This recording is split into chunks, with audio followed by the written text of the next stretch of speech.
বলেন, আমার মাথায় একটাই ঢুকেছে যে সর্বদা কাজে থাকা দরকার, মানে আমাদের কাজে থাকা দরকার। যে আমাদের অনেক রকম অনেক টেনশন আসে বা অনেক রকম খারাপ বিচারও আসে মানুষের প্রতি, বা আমাদের যে আমরা করতে পারি না, যে কথাগুলো আমরা বলতে পারি না, সেটা নিয়ে বিচার অনেক রকম অনেক মাথায় আসে। সেটাই বলেছেন আচার্য যে কাজে লাগার দরকার, ভালো কাজ করতে থাকো সর্বদা, মানে ভালো কাজ করে দেবো। মানে যখনই দেখবেন এমনি বসে আছি আমরা, হয়তো গল্প লিখবেন বা বই পড়বেন, ঠাকুরের গান লিখবেন, শিখবেন, এরকম করতে হবে, তবে গিয়ে টেনশন মাথায় আসবে না। আর বাজে কথা শোনা বা কোয়া এগুলোও তো আমাদের খারাপ না। এর জন্য আচার্য বলেছেন যে টেনশন করতে নেই, মানে টেনশন করা মানে বাজে কথাগুলো আসলে তো আমরা টেনশন করি না, বাজে কথা শোনা, বাজে কথা কোয়া এসব নিষেধ করেছে। তার থেকে আমরা টেনশন মুক্ত থাকবো আর ঠাকুরের বিষয় নিয়ে চর্চা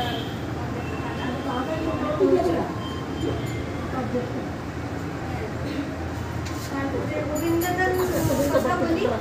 গোবিন্দদার কাছে গিয়েছিলাম, আমার মনের মধ্যে একটা জিনিস নিয়ে গেছিলাম, আচার্যদেবের জন্য যেটা নিয়েছেন, বড় বড়ানির জন্য নিয়েছিলাম, সেটাও নিয়েছেন।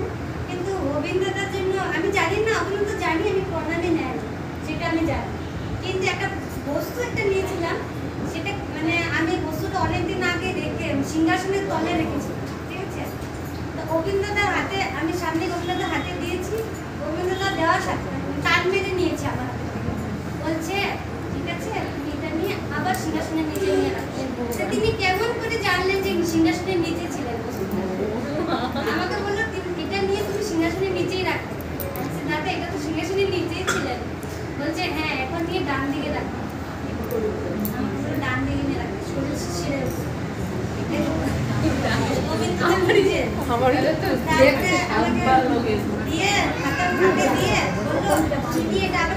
ডান দিকে রাখবে। ঠিক আছে, আমাদের বাচ্চাদেরকে চকলেট দিল, একটা একটা করে তিনটা বাচ্চা। এটাই এক আনন্দ, ওদেরকে দর্শন পাওয়াটাও তো ভাগ্য না। অনেক ভিড়ের মধ্যে গিয়ে আমি তো জিদ করে গিয়ে ঢুকেছি আগে, মানে অনেক লাইন বলছে রুগীদের আলাদা না, যাদের সমস্যার সমাধান তাদের আলাদা না। আচ্ছা আমার কোনো সমস্যা নেই, কোনো রোগের কথা বলবো না, আমি শুধু কিছু দিতে চাই। অভিজ্ঞতা পট করে একটা লোককে বললো ওই কিছু বলবেন আসতে দে। আমিও ঢুকে পড়েছি, এমন সাহস দিয়েছি তো সাহস করে আমিও ঢুকে পড়েছি লাইনের মাঝখানে দিয়ে।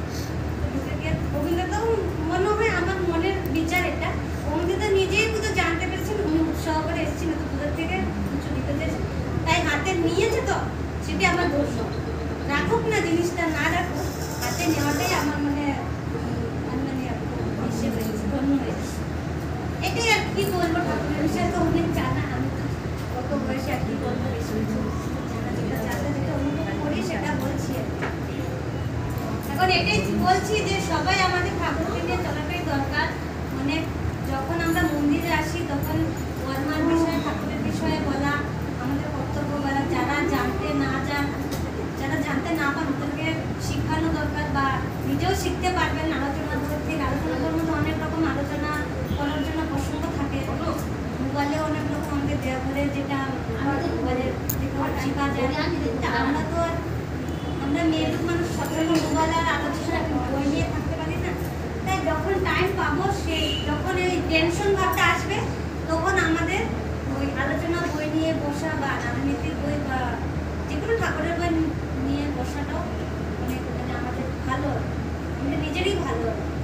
ঠাকুর তো জানে, ঠাকুর তো ভালো বা কথা অনেকেই অনেক বইয়েতে বা অনেক কিছুতেই বলে দিয়েছে।